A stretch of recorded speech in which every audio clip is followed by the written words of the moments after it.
Dealing with uncertainty determination. As I told you, this is quite good area, in fact, not an easy area, but we are scientists. We have to understand this area. Every time when you do a scientific publication, and if there are some measurement numbers, then you have to put their uncertainty estimation. And you have to explain how this uncertainty is calculated.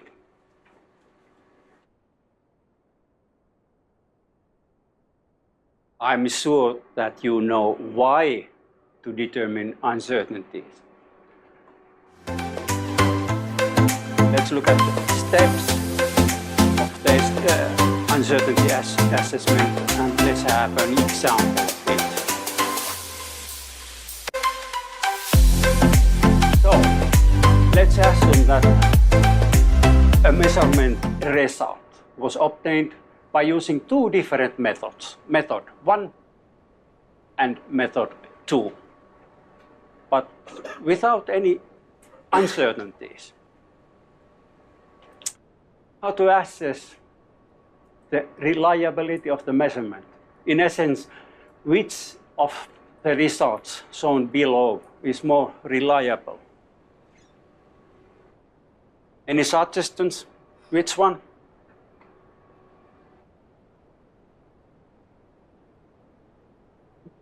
No idea, in fact, because the real comparison is not possible, in fact.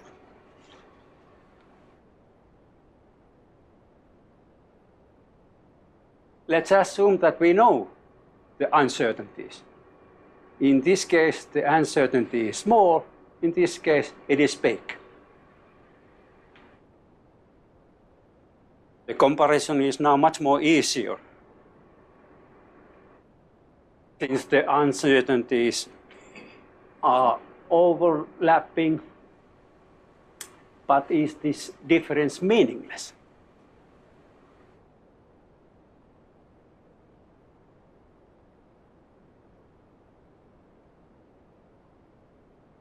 Oh. Let's assume that we are making a calibration source and we must prepare a source with activity of 10 becquerels plus minus 0.03 becquerels. So the results show that, only measurement 1 demonstrates the compliance.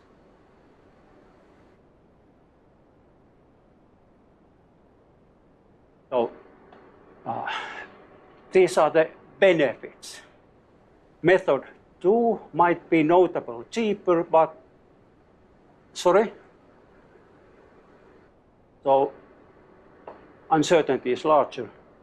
Okay, it should be not accurate enough. So there is one word missing, but not accurate enough. Vice versa, only method is good enough, and using method number 2 was the method number 2 possibly lead to increasing costs due to invalid end products. So higher costs might cause if the uncertainty is overestimated.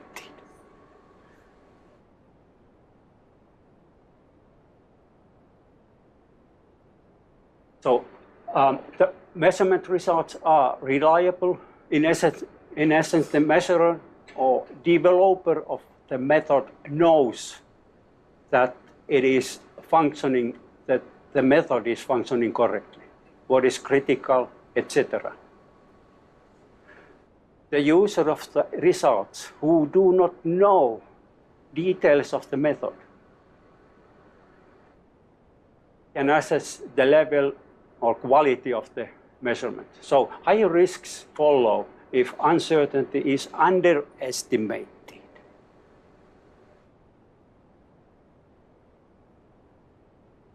Some other benefits. It gives opportunity to improve quality management and operating methods. It increases understanding of the effects of different components influencing the results. And there may be many, many different components in the measurements. I will show these components later as an example. Comparison between the methods enables to estimate which method is better and what is the level of accuracy really needed. The traceability chain breaks with a measurement whose uncertainty is unknown. In addition, you have to know dispersion of the measurements, environmental conditions, understanding of sample effects, etc., etc. So, from the point of view of the decision making, the measurement result without stating the associated uncertainty, it is practically meaningless, at least in science. In normal life, it might be different. Another anecdote. With the measurement uncertainty, you get certainty for the measurements.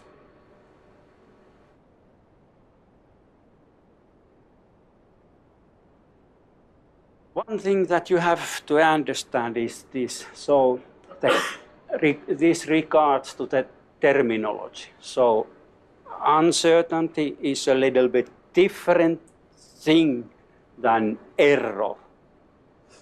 Error is the difference between a measurement value and the true value of the measurement. Very simple.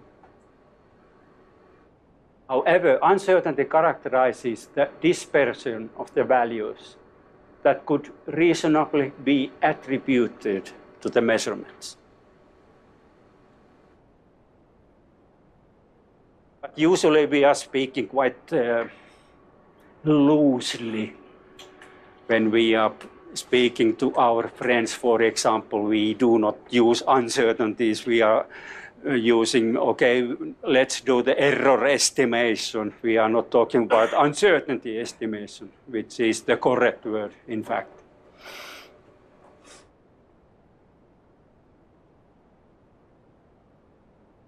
Let's go to see the steps of the uncertainty assessment. So at first, we have to define the measurand. The measurand in our case is activity or activity concentration.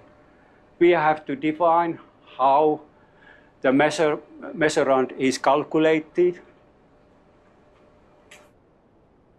We have to identify relevant uncertainty components. We have to estimate so-called standard uncertainty of each component. Then we have to calculate combined uncertainty, calculate expanded uncertainty, and determine or report uncertainty budget.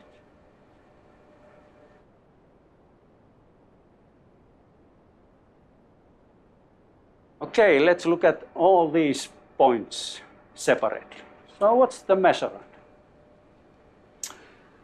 It's activity per sample of nuclide EI, or its activity concentration. Its value is reported with the associated standard uncertainty as follows. For example, in this case, the values are within A minus U or A plus U. Or perhaps A minus U, 2 times U, or plus 2 times U. Here is so-called coverage factor, which is in fact the same as sigma is 2.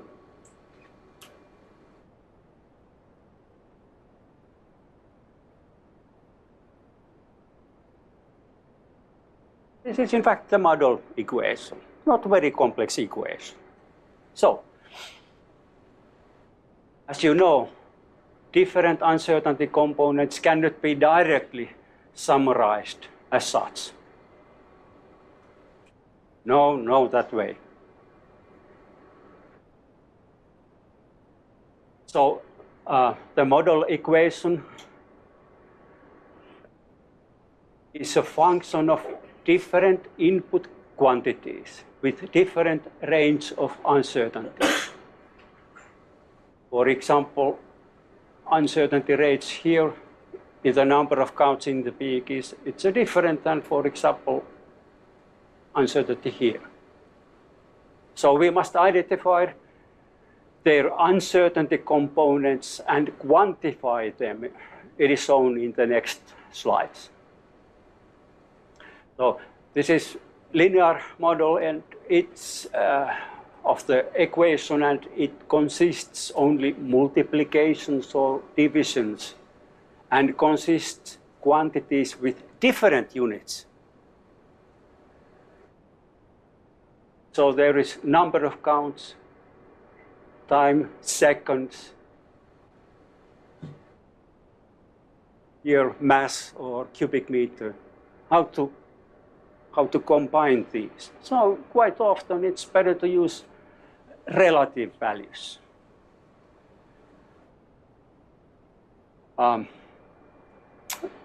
This equation is of course implemented in a software, analysis software, that calculates the value of the measurand. In our case, this software calculating the efficiency, which is F14 in our case. It's another software. But it is included directly in our analysis process.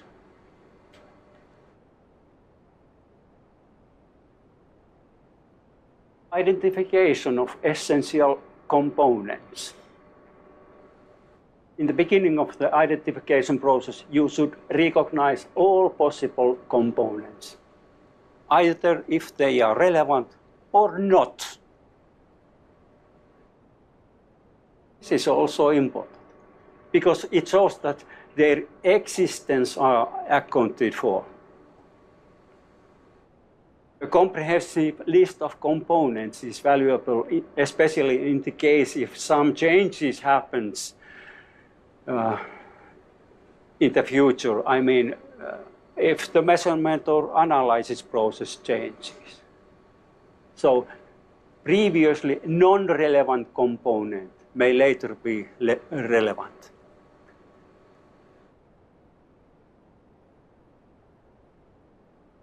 So other components than presented in the next slide may become significant. These may include, for example, variation of environmental conditions and drift of the measuring equipment.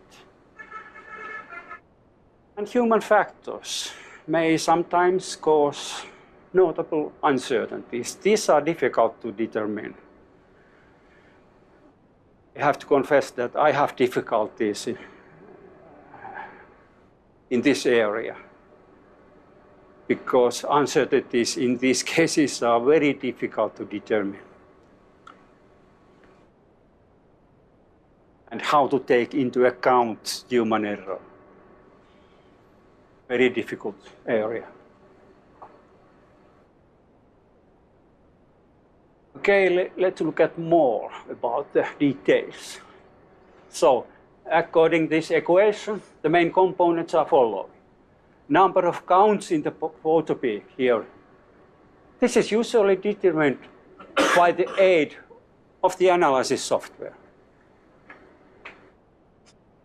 Not a big problem. What about data acquisition time? So practically its uncertainty is insignificant. So when I did our uncertainty estimation, I neglected that component. But of course, it is taken into account in the identification process, uncertainty identification process. What about emission yield of gammas or alphas? It should be obtained from the evaluated nuclear data, such as this DDEP LARA application.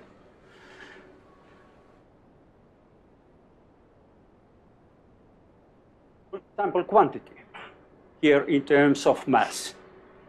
It is usually measured by scales whose uncertainty is usually very small compared to other uncertainty components. Scales are accurate. I think so. Correction factors, such as coincidence correction, might play an essential role in the uncertainty determination. I think that the most important components, in addition to this, is the number of counts and efficiency.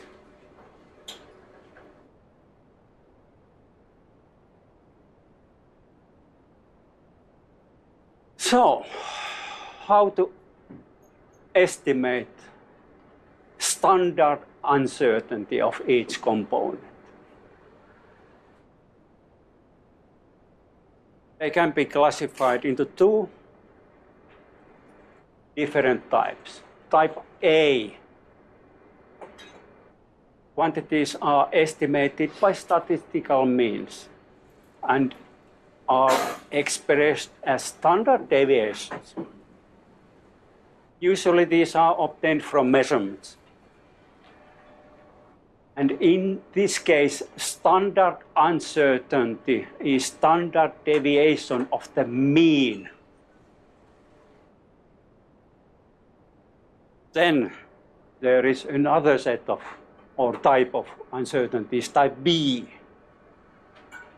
Uncertainties are evaluated by other means, such as previous experiences, literature data, data obtained from manufacturers, data from certificates, etc., etc. Maybe opinion of a professor is one example. So, in this case, it might be sometimes quite difficult, but there are several distributions. Normal, triangular, rectangular, or something else.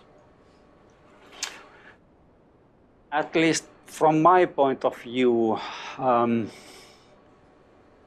in reality, there is no clear distinction between these types.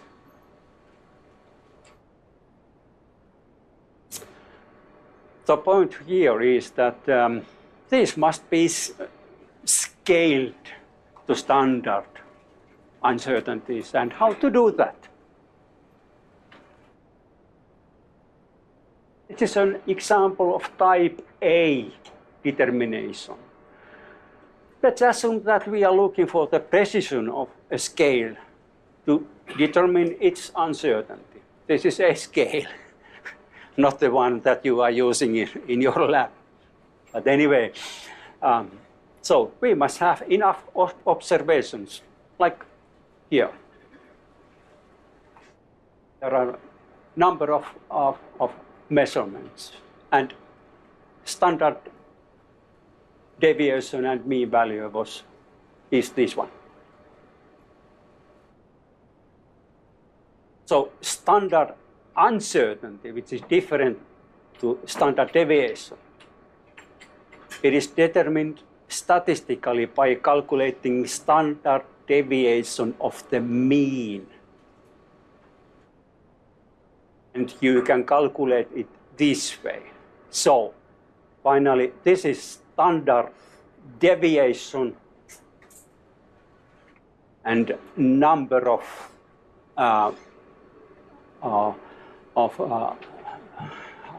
observations. So, what's the difference between standard deviation and standard deviation of the mean? So this is individual this probability distribution of individual measurement, it's quite wide, of course, as you can see here.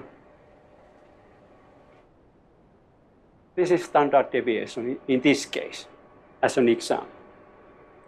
So we have 16 observations, standard deviation 20. But the probability distribution of the mean is narrower.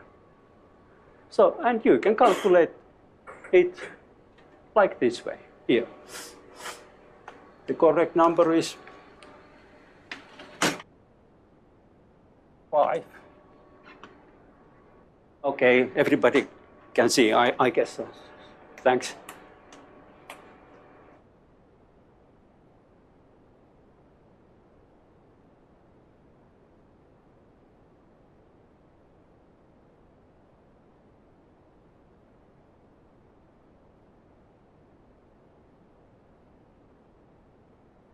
So this is type A. What about type B?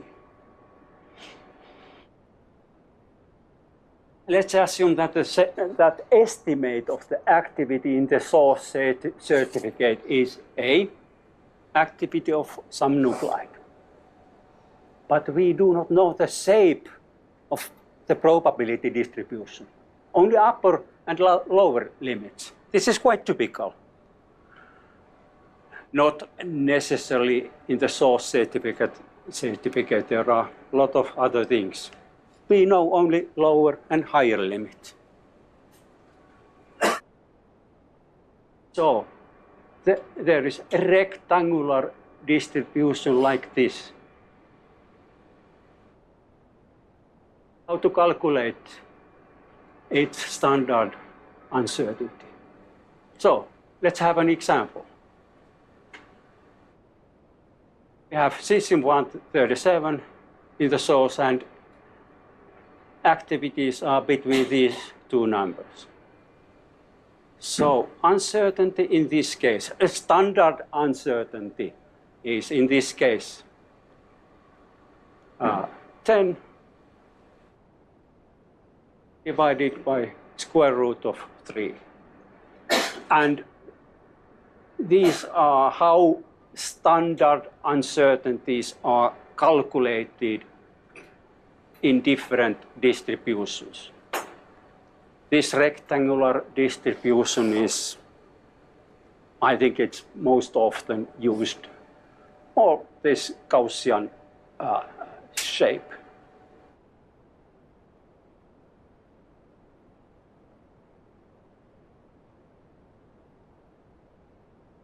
So, as you can see, the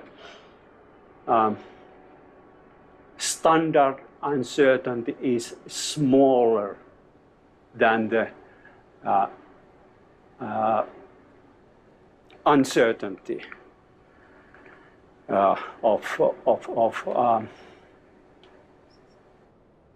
how to say, uncertainty of the range. I mean, how to say it well.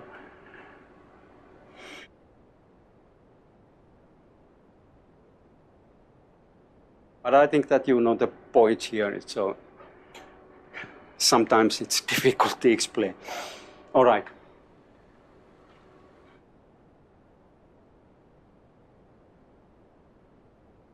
So, how to calculate so-called combined uncertainty, which you will report in your scientific papers. So, each component must be multiplied its sensitivity factor. I will not consider here more, but it's like a baked-in factor. So it tells you how sensitively the measurement result changes if the value of C changes. It is like a baked-in factor. So first we have to take into account this factor C if there is any relevant one. then square it itself like this one, then summarize them here, and finally taking the square root. So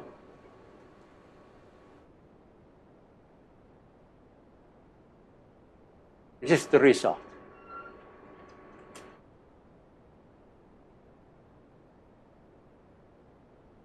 Very easy equation in principle. But how to determine each of these components, it is difficult. The point here is that there is so-called central limit theorem.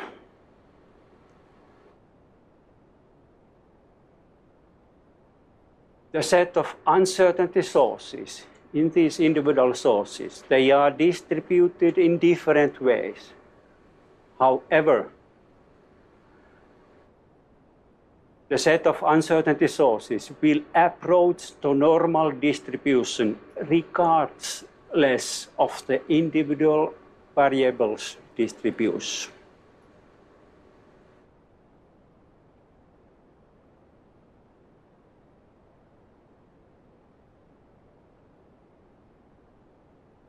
Oh, what is the expanded uncertainty? In activity measurement, the uncertainties are usually reported by using expanded uncertainty.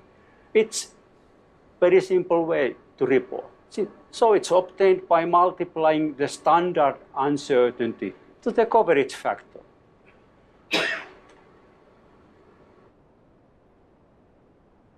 In case when sigma is 1, coverage factor it's practically the same. So usually in a testing report, the value of the coverage factor is 2. So there is around 95% probability that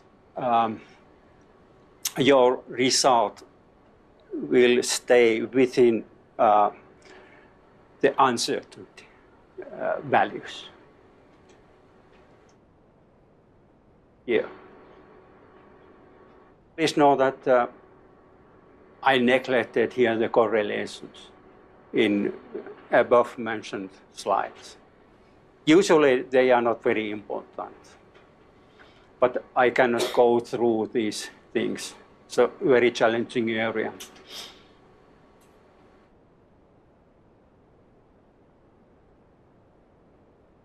So, determination of uncertainty budget and reporting. Do you know this GAM? How to calculate uncertainties? It is published by BIPM. And let's have an example of uncertainty budget.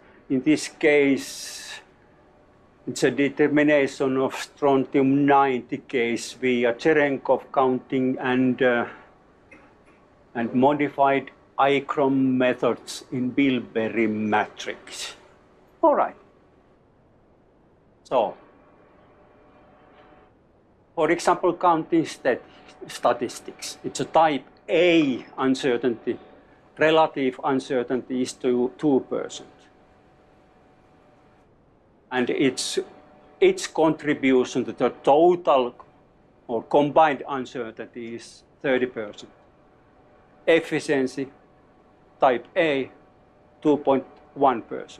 Chemical yield, B. Half-life of yttrium-90, B. Half-life of strontium, B. Weighting, B. So weighting is usually very, very accurate process. So its uncertainty is very small. Water content, 1%. So total combined uncertainty is this in percentages. So point here is that you can just sum these numbers here. 2 plus 2.1 is 4.1. This is 3.6. So do not summarize each component. Do it this way.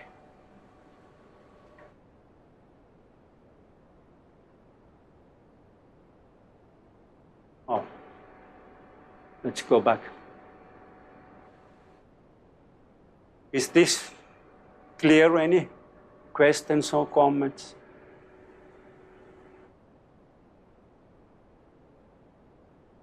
Right, let's have an example. How to determine efficiency uncertainty. So I have to confess that I did these calculations several years ago, and it was a very tedious process, really tedious one. It took me at least 1 year. Really? But we will be a calibration laboratory, so we have to understand everything, all components. Okay, so I introduced a new efficiency calculation procedure for measuring environmental sample, and we made a new peak efficiency calibration. Before our calibrations, they were quite good, but the point is that in our analysis procedures, we didn't take into account sample elemental composition, and I felt that how we calculate the uncertainties, they were not well documented.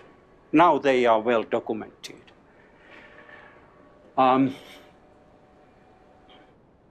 At first I identified the components, it's shown in the next slide, and quantified these components. I used mainly FTRAN software. So main uncertainty components are, it's a reference source that we get from National Physical Laboratory from Great Britain. It was a small glass ampoule. Then our chemistry team made the final calibration source in our lab. Then I identified the uncertainties with measurement geometry and the beaker for the efficiency calibration.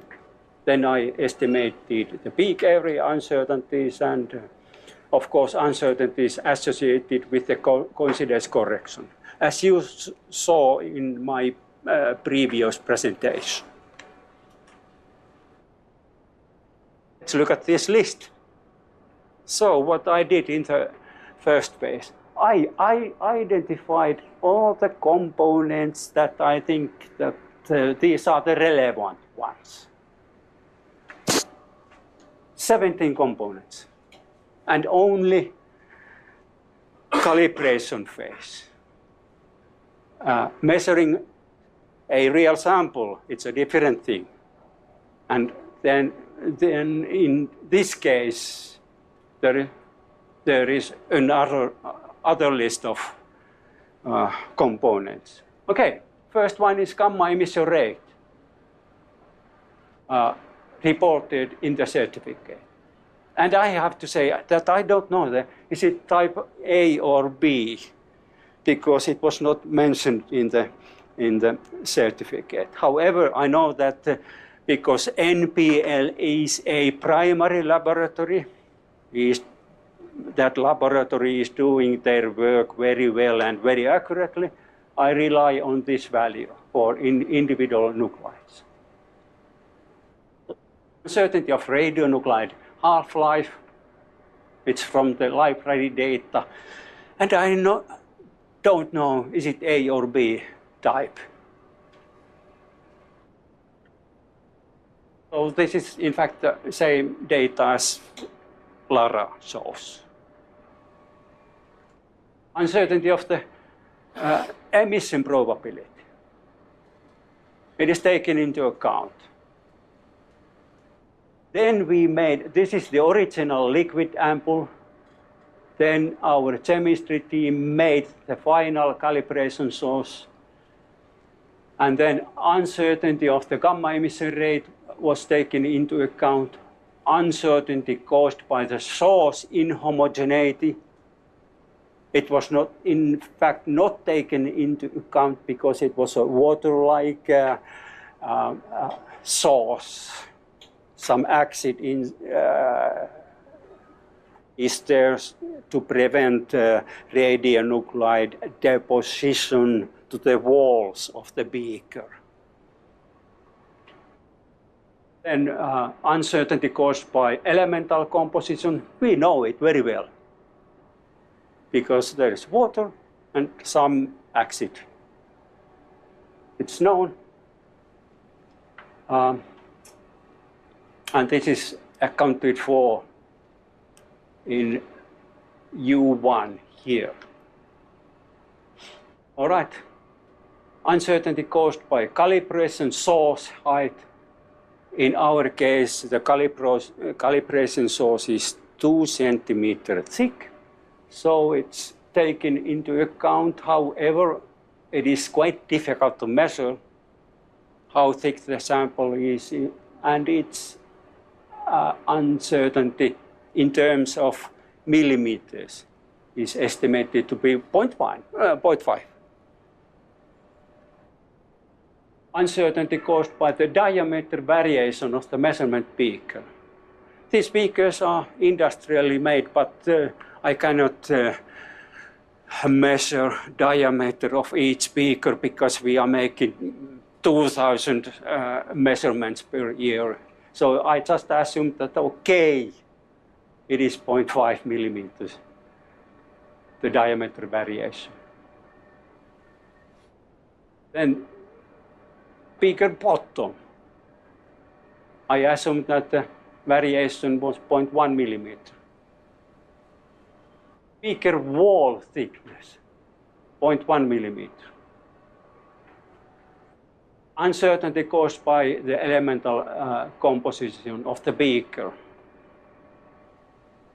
Well, I didn't take this.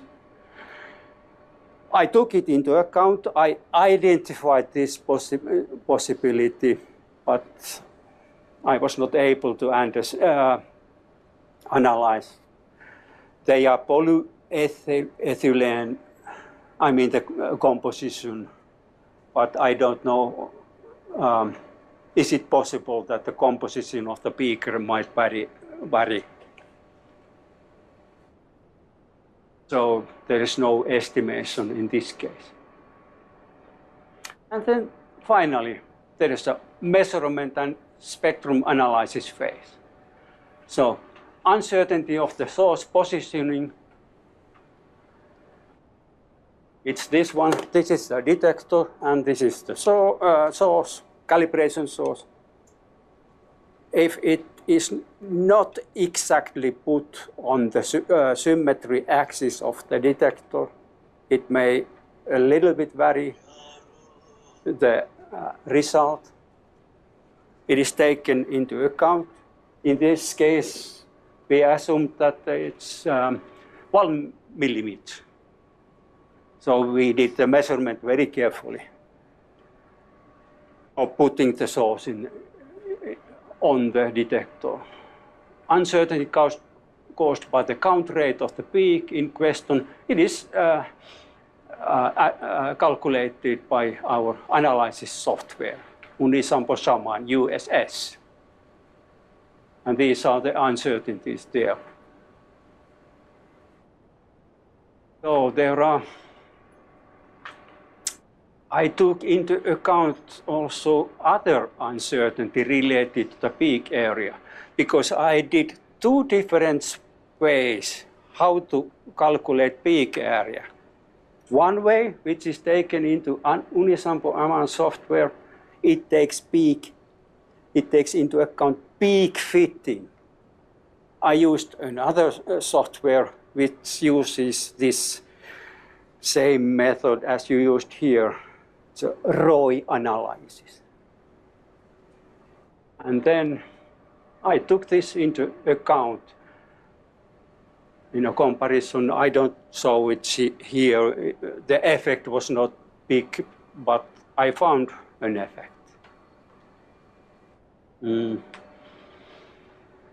And uncertainty of the waiting time correction. Uncertainty caused by the counting correction during the measurement. Uncertainty of the coincidence correction.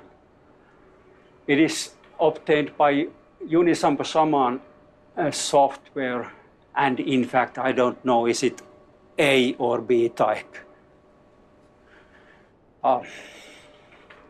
But our software takes it into account. So, in fact, this was a tedious process. But now I understand what's happening in our measurement process. And you should understand that too, if you want to report qualified results.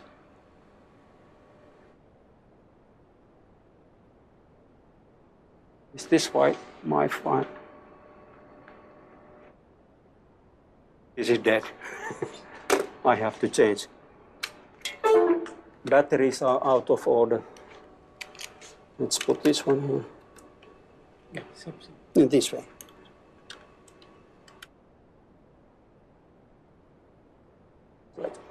I will put this one here. Yeah. All right.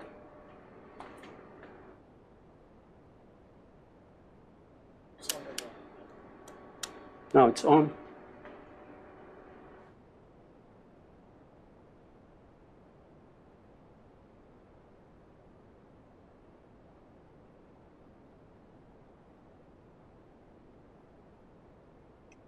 Changes.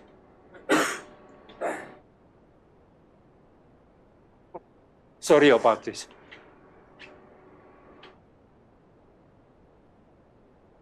So let's have an example of some of the uncertainty components. For example, coincidence correction. It's a difficult area, and I thought that how to estimate the uncertainty of the coincidence correction. I decided to use 3 different software. The first one was our analysis software. Some nuclides don't have. This is lead 210. This is americium. This is cadmium something. This is only a short list and just an example. But for example, in this case, this was, I guess, cobalt 57. This USS software gave this correction. Then I used FTRAN software, which is able to calculate coincidence corrections. It gave this number. Then I used a full Monte Carlo software known as GSpecCor. It gave me this value. This is the final value and relative uncertainty, this one. In this case, I don't remember the nuclide. I should have put it here in the left side, but the uncertainty component is 2.26%. So this is one example. Another example is here in the left. This is the effect of the measurement beaker bottom variation to the peak efficiency uncertainty as a function of energy. So assumed thickness was 1.35 millimeters plus minus 0.2 millimeters in this case. Horizontal axis is energy starting from 5 kiloelectron volts, and this is the uncertainty in logarithmic units. This was calculated by using F-Tran software. I learned a lot if I used this, or when I used this F-Tran software. It's a very good learning process. And this was the result. In most cases, the beaker thickness, especially at higher energies above 50 or 100, the effect is very small. But if the emission energy is very low, then the beaker bottom thickness variation is notable. Took into account all of components mentioned in the previous slide, and this is the result. So efficiency uncertainty for the beaker is calculated as a function of energy like this. So in fact, there is no physical meaning. It's just a fit that we made. Why fitting? The point is that we are analyzing different nuclides. For example, if a nuclide stays here between these two numbers, we have to know the effect of the nuclide emitting radiation in this energy. That's why we used fitting. All right, I think there is one more slide, and it is this one. So I took this picture from this application. Energy is in this axis, emission energy, and this is the efficiency deviation. And the point here is that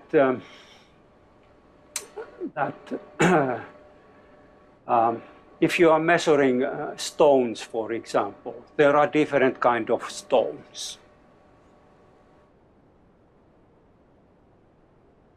How to know its elemental composition? Well, you can use, for example, scanning electron microscopy with elemental analysis. It is possible, but quite tedious. But the point here is just to show that in these cases, I think that in all these cases, the density was assumed to be the same. I think so. I haven't checked it. But this is only the effect of elemental composition. So, as you can see, it might cause a lot of uncertainties in low energies. In higher energies, let's say above 100 kilo electron volts. This is for gamma ray spectrometry, of course. There is no big effect. In normal cases. However, if you are analyzing very dense materials, for example, I have analyzed once a gold sample in our beaker. Then I found that, okay, the results were wrong. If I did our standard method without taking into account the composition, and results were wrong, below the energies of cesium-137, below the energies of 600. And the point is that the density of the sample was around 8 or 7. But in typical environmental samples, you can use the limit of 100 kilo electron volts. Above that, the effect of elemental composition is not very big.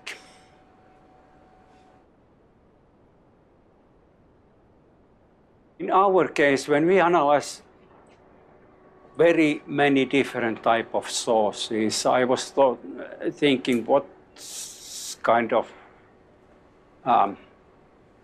or how to do our analysis, because we are usually analyzing L210, and I think it's this, the first one. I'm not sure, I haven't checked it. But the point is that in that case, in the lead case, the composition has a big influence, and we are measuring meat, we are measuring milk, we are measuring building materials with higher density of around 2, we are measuring all kind of things, and how to take into these composition variation into account. But fortunately, I have a student to work, to did the dirty work. So he did his Master of Science thesis, and he checked, he made a literature survey. What's the composition of, elemental composition of milk? What's the composition of meat? Everything. And we grouped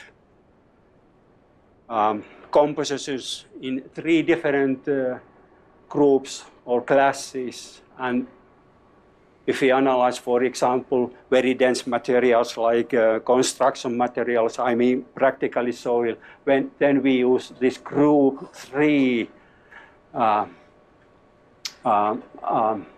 uncertainties in the analysis process.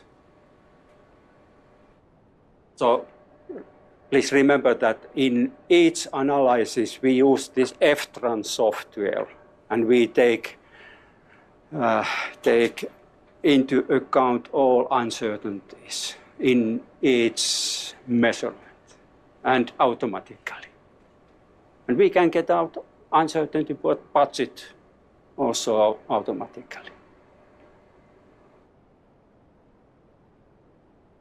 All right. I hope that you understood even a little bit of this presentation, because there is some dirty mathematics. But let's do some homework and study what I am talking about. So any comments, questions?